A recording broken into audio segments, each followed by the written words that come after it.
Bonjour à toutes et à tous. Dans cette vidéo, nous allons vous donner 7 conseils pour faire de belles photos en été lorsque vous êtes débutant. Donc c'est parti pour la vidéo.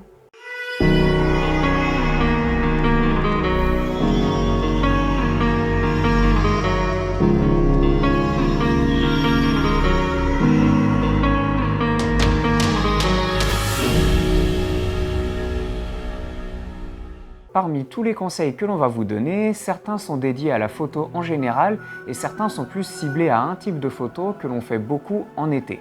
Et c'est notamment le cas du premier conseil, à savoir mettez un retardateur de 2 secondes lorsque vous faites des photos de paysage. En effet, si vous faites des photos de paysage et qu'il y a quelque chose qui bouge dans votre image, comme des passants par exemple qui pourraient être gênants, pour qu'on ne les voit pas, vous pouvez utiliser un temps de pause assez long, c'est une technique assez classique, mais le problème c'est qu'à ce moment-là, lorsque vous appuyez sur le déclencheur, vous risquez de très légèrement faire bouger l'appareil, mais comme c'est l'appareil qui bouge, ça fait un petit peu de flou dans l'image, et donc votre image sera légèrement moins nette. Pour éviter ça, la solution la plus simple, c'est tout simplement d'utiliser un retardateur de 2 secondes. Comme ça, vous déclenchez, vous relâchez l'appareil ne bouge plus et il va prendre la photo. Et à ce moment-là, vous n'aurez pas appuyé sur l'appareil au moment où vous déclenchez. Notre deuxième conseil, c'est d'utiliser du HDR. Peu importe le type de prise de vue que vous voulez faire, si le soleil tape fort au moment où vous voulez prendre vos photos, il va probablement y avoir un fort contraste dans vos images. Et une solution extrêmement simple pour diminuer les contrastes de votre image et qu'il n'y ait pas d'ombre trop forte qui soit peu jolie, c'est d'utiliser du HDR. Vous pouvez soit le faire sur votre boîtier en activant l'option HDR, tous les boîtiers récents l'ont, soit vous pouvez le faire directement sur votre ordinateur, mais là ça va demander plus de travail vu qu'il va déjà falloir à la prise de vue faire plusieurs photos avec des expositions différentes et ensuite les cumuler dans un logiciel de post-traitement. Notre troisième conseil, si vous voulez faire du portrait, évitez de faire des photos en extérieur en pleine journée. En effet, comme on vient de vous le dire, le soleil sera très fort et même avec un mode HDR, si vous faites du portrait, il y a de fortes chances pour que les contrastes soient quand même trop forts et que du coup vos photos soient assez peu esthétiques. En plus de ça, si le soleil vient dans les yeux de la personne, elle va plisser les yeux, elle va avoir une expression assez peu naturelle et ce ne sera pas du tout joli à voir en photo. Donc vraiment pour le portrait, faites-le en début de journée ou en fin de journée mais pas au milieu de la journée.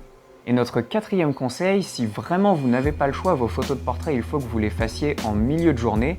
À ce moment-là, on vous conseille déjà de prendre le portrait avec la personne qui soit à l'ombre, de façon à éviter d'avoir un fond qui soit surexposé, mais également d'éviter que la personne ait le soleil dans les yeux et donc qu'elle ait cette expression peu naturelle. Vous pouvez également utiliser un flash pour diminuer les ombres dans les yeux et compenser justement la lumière naturelle qui est très forte. Et vous pouvez aussi attendre, si jamais il y a pas mal de nuages, que le soleil soit caché entre deux nuages, puisqu'à ce moment-là, les ombres sont beaucoup moins fortes. Si vous voulez justement des conseils pour choisir un flash ou tout autre type de matériel photo, contactez-nous, les coordonnées sont dans la description et on se fera un plaisir de répondre à vos différentes questions. Notre cinquième conseil, si vous faites des photos à la plage, c'est de protéger votre boîtier du sable.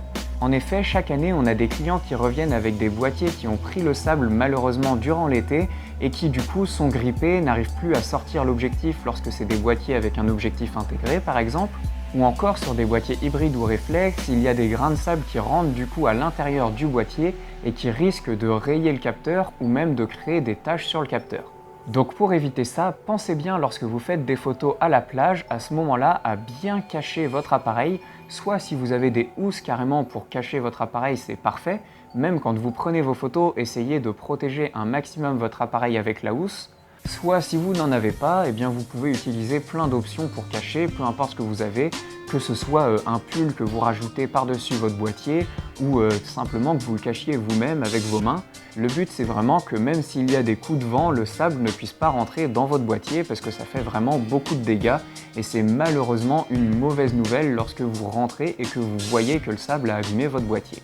Notre sixième conseil, si vous photographiez de l'eau, que ce soit la mer, une cascade à la montagne ou une fontaine, peu importe, essayez d'utiliser un temps de pause assez long.